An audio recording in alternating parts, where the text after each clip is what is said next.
Alors, on s'est apprêté pour Noël. Oui, oui. D'accord. C'est combien d'enfants? 5. Combien de filles, combien de garçons? 4 filles et un garçon. C'était facile de préparer la Noël pour tous ces enfants-là, jouets, vêtements et tout ça? Pas vraiment. Mais moi, je ne me prends pas la tête avec tout ça. Vraiment, le plus important, c'est d'être en famille au complet. Oui, il n'y a pas eu de dispositif spécial, vraiment. Vu qu'avec le Covid, voilà, financièrement, ça n'a pas été très évident. Mais bon, nous sommes là, on est heureux. Ouais, les filles sont belles, elles sont pressées. Il faut peu de choses pour rendre un enfant heureux. D'accord. Qu'est-ce qui était le plus difficile cette année 2020? C'était quoi? Bon, je veux dire que dans l'ensemble, moi j'ai trouvé tout un peu vraiment pesant, quoi. D'abord, premièrement, la psychose, c'est-à-dire de ne plus pouvoir circuler comme on le voulait, comme on le pouvait. Et autre chose, c'est vraiment de devoir s'occuper des enfants 24 heures sur 24, quoi. Sans répit, sans interruption. Et ça pendant 6 mois. Vous imaginez le matin, là, c'est le petit déjeuner, après c'est le repas de midi, après on veut manger le soir. Et les enfants, eux, ils ne savent pas à un moment donné que les parents sont fatigués, ou que financièrement c'est lourd, quoi. Donc il faut gérer. Mais voilà, après on est là. On est bien content que la vie reprenne. Qu'est-ce qui vous faisait le plus peur pendant cette période critique où les cas se comptaient au jour le jour? Qu'est-ce qui vous faisait peur? C'est qu'on vous dise un matin que votre enfant, votre père, votre mère, votre soeur a attrapé le corona. C'était quoi la peur qui vous animait? Dans un premier temps, ce qui m'a véritablement fait paniquer, c'est la crise des médicaments. Parce qu'à un moment donné, c'était la ruée vers... c'était plaquenil, on a dit plaquenil, après on a dit azithromycine. Bref, c'est tout le monde qui courait vraiment pour s'approvisionner dans les pharmacies et tout. Et au bout d'un moment, on s'est dit, mince, si je tombe malade, effectivement, moi peut-être j'ai pu me procurer une dose. Déjà qu'on ne savait même pas trop pourquoi on allait à la pharmacie, acheter ces médicaments et tout. Pourtant, le ministre de la Santé il était bien clair. Si jamais il y a des cas et tout ça là, allez vous faire tester, allez à l'hôpital, on va vous prendre en charge. Mais effectivement, cette psychose-là de savoir que moi, peut-être j'ai les moyens de me soigner, mais si j'ai un proche ou un relatif qui est malade, est-ce qu'il aura la même chance Est-ce qu'il aura la même chance? Avec les parents âgés, effectivement aussi, on se disait, nous qui sommes jeunes encore, ça peut passer, mais les parents, est-ce qu'ils seraient épargnés au cas où la maladie venait à véritablement sévir comme ça a été prédit? Dans tout le temps, il fallait prendre des nouvelles. Oui, effectivement. Ça va, est-ce que ça va et tout. Mais bon, à un moment donné, nous-mêmes, on a fait la maladie dans la maison. Chez moi particulièrement, on a fait la maladie. Et ça s'est plutôt bien passé. Et c'est depuis ce temps-là, en fait, que moi, dans la tête, je me suis dit, finalement, si on tombe malade et qu'on guérit au bout de quelques jours, mais vraiment, on était bien suivis à l'hôpital. Il n'y a pas eu de... Ça ressemble à quoi quand on souffre de coronavirus? On a peur, est-ce que on a l'impression que c'est une maladie qu'on connaît déjà, qui nous menace et tout ça? Nous, on a eu cette chance-là qu'au moment où on faisait la maladie, il y avait déjà beaucoup de personnes de notre entourage qui avaient été malades et donc qui avaient été pris en charge. Donc, les retours étaient plutôt positifs.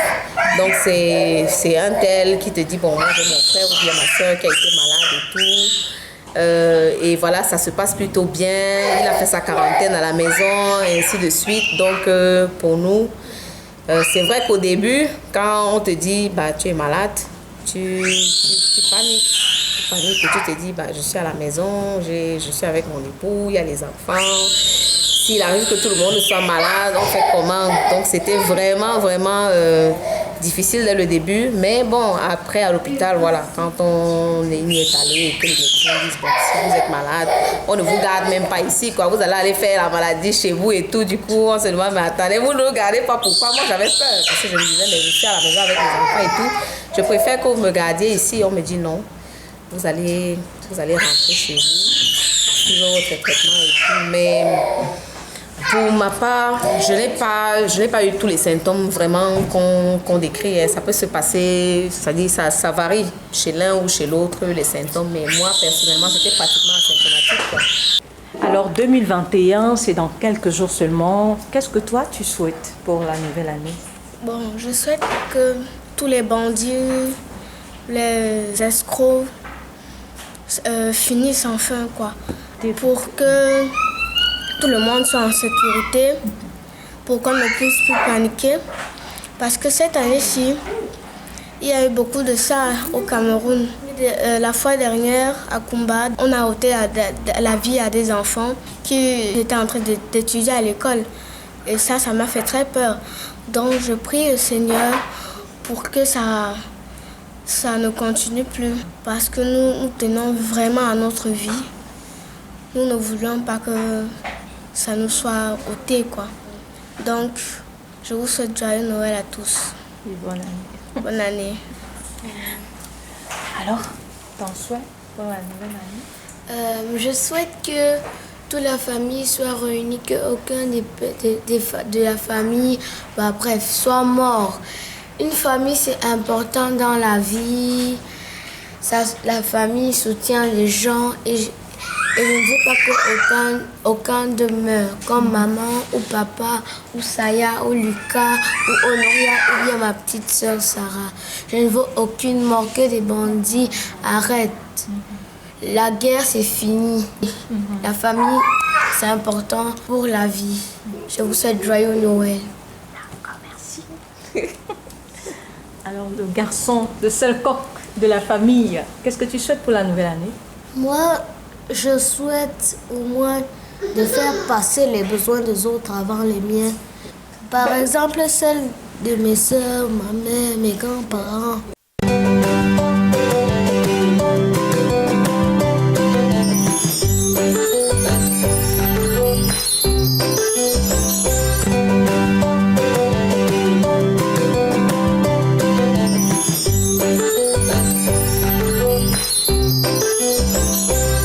Alors, maman, ça vous fait quoi d'écouter ces souhaits de vos enfants après cette année pleine de stress quand même, hein? Ils étaient attentifs quand même, malgré tout. Oui. Donc, je suis surprise vraiment de voir Saya revenir sur le massacre de Kumbala. On lui a demandé c'est quoi son souhait. Et ça se voit qu'elle a été profondément marquée par ça. Et de l'avoir parlé avec autant de sincérité, moi, ça m'a fait quand même... ça m'a fait donner un pincement au cœur, quoi. Donc, moi, je vais continuer dans la même lancée. C'est-à-dire que 2021 nous ramène tout ce que 2020 nous a pris. Mais vraiment, effectivement, une prière et un appel vraiment aux autorités pour la sécurité des enfants. Ça, ça n'a pas de prix. Et voilà, c'est la seule chose qu'un parent souhaite. D'accord. Voilà. D'accord. La sécurité pour les enfants.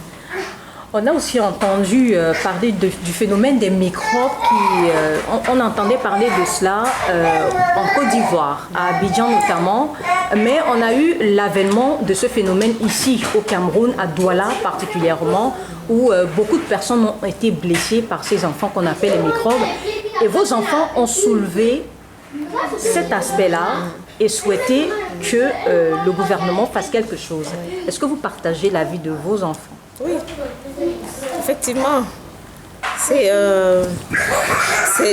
déplorable quoi, qu'on en arrive là. Et quand on vous dit que vraiment c'est des enfants de 14-15 ans, les miens, ils sont pas loin de cet âge-là quoi. Et je me dis, c'est le moment vraiment de tirer la sonnette d'alarme. Vraiment, non à la drogue en milieu scolaire, non à la drogue même, parce que effectivement, tout part de là.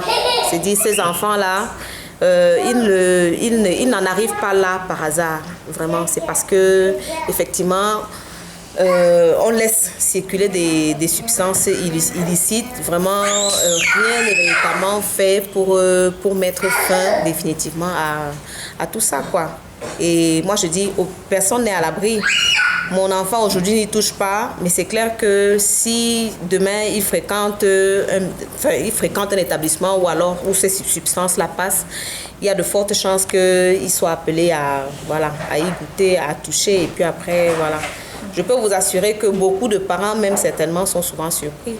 Qu'on leur dise que, voilà, il y a ton enfant qui a été pris, pourtant à la maison, il ne voit rien. Donc, vraiment, c'est important. C'est-à-dire au niveau des établissements même. Oui. Que les parents aussi soient attentifs. Oui, les parents aussi. Oui. C'est vrai que, comme on dit souvent, on n'est jamais trop attentif. Et les enfants sont devenus tellement intelligents, tellement ingénieux aujourd'hui que vraiment, à la maison, vous pouvez ne pas vous rendre compte. Donc, nous, on se met à genoux, on va dire ça comme ça. Vraiment devant les enseignants, les proviseurs des établissements et tous les responsables des établissements, vraiment pour qu'ils fassent cette partie du travail-là. Parce que le parent, lui, il est à la maison avec son enfant, mais vraiment, c'est juste qu'une partie du temps. Les enfants passent énormément de temps à l'école, à l'établissement, donc il y a de fortes chances qu'ils soient influencés positivement ou négativement, vraiment par ce qui se passe là-bas. Oui. Donc, si c'est beaucoup de positif, si c'est plus positif, ça impactera l'enfant positivement. Mais vraiment, si c'est du négatif, c'est clair que l'enfant n'y échappe pas. Oui. Donc, on prie beaucoup pour ça aussi. Mais on remercie déjà les autorités et vraiment pour le travail de sensibilisation qui est fait.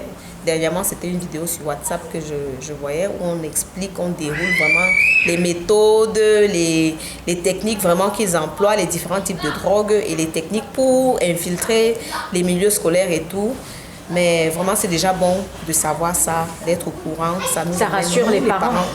Oui, et ça nous donne aussi vraiment d'être regardant vis-à-vis d'un certain nombre de choses. Parce que quand ils vous expliquent, il y a des choses qu'ils vous disent, l'enfant peut passer là, on dit il fait comme ci, il fait comme ça, il passe comme ceci, il passe comme ça. Mais toi qui ne connais pas, tu ne peux pas savoir. Pas savoir vraiment. Donc, merci beaucoup pour la sensibilisation et vraiment que ça continue.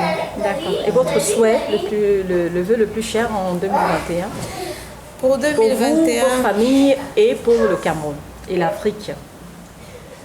Après ce que le corona nous a montré, vraiment la santé avant toute chose. C'est de l'or. Oui. Et mangeons bien. Mangeons bien, prenons soin de notre corps, de notre santé. Oui. C'est-à-dire faire du sport, manger moins gras, moins sucré. Et à la limite, si on veut se faire plaisir et ainsi de suite, on se fait plaisir, mais on pense à faire de l'exercice. Pratiquer une activité physique régulière, c'est très important. Ça, le corona nous l'a montré, hein, vraiment. Un point positif, quand même. Oui, bien sûr. On s'est rendu compte que c'est important vraiment de pouvoir garder un corps actif, un corps sain. Ça résiste mieux aux attaques à la maladie. D'accord. Surtout qu'on annonce une forme plus virulente que celle qu'on a connue avec la Covid-19. Bon, on a les marmites de décoction. C'est ça même véritablement, moi je dis, qui nous a certainement aidés. Les remèdes de grand-mère. Voilà. Donc, quoi qu'il arrive, voilà, on est serein. On est serein. Que 2021 soit? Que 2021 soit une année de santé, avant toute chose, et de paix au Cameroun. La santé, la paix. Si on a ces deux choses-là, vraiment, on est vainqueur. Merci. Merci, bye bye. Joyeux Noël. Merci. Joyeux Noël et bonne année 2021. On ne veut plus prononcer 2020, c'est bon comme ça. Ciao.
fêtes, on le passe à la maison, au calme, à cause de la crise, oui.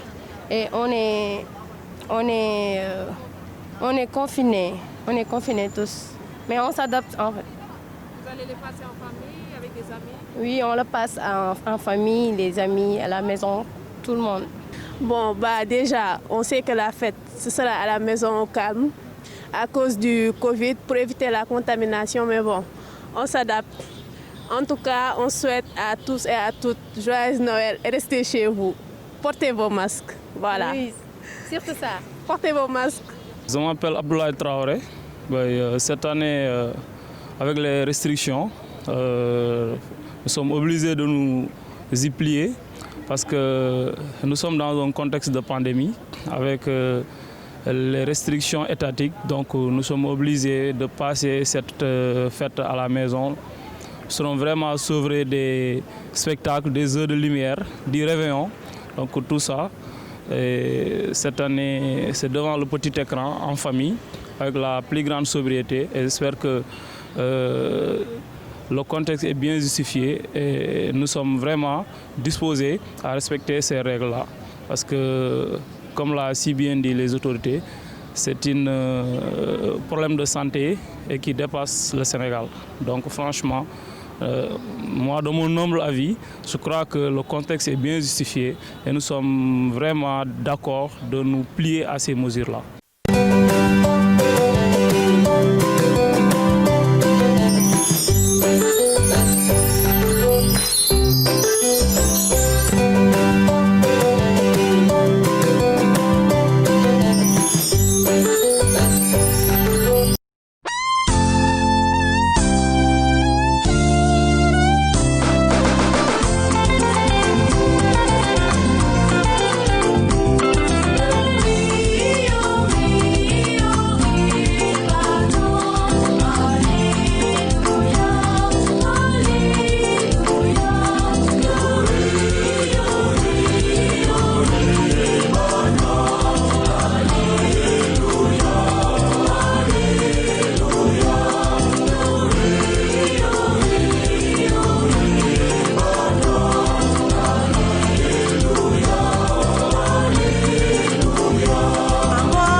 Vous tous, bonne Noël, joyeuses fêtes. Bon, mes meilleurs vœux de santé, de prospérité et pour le Sénégal. Vraiment, nous souhaitons que ce Covid soit vraiment éradiqué de la planète et surtout hors de nos frontières du Sénégal parce que c'est un problème de santé mais ça touche tous les secteurs. Et donc vraiment, nous prions. Le meilleur vœu que nous voudrions faire, c'est que durant le premier trimestre de l'année 2021, et que ce Covid soit hors de nos frontières, franchement, et que tous les secteurs de l'activité soient relancés. Voilà.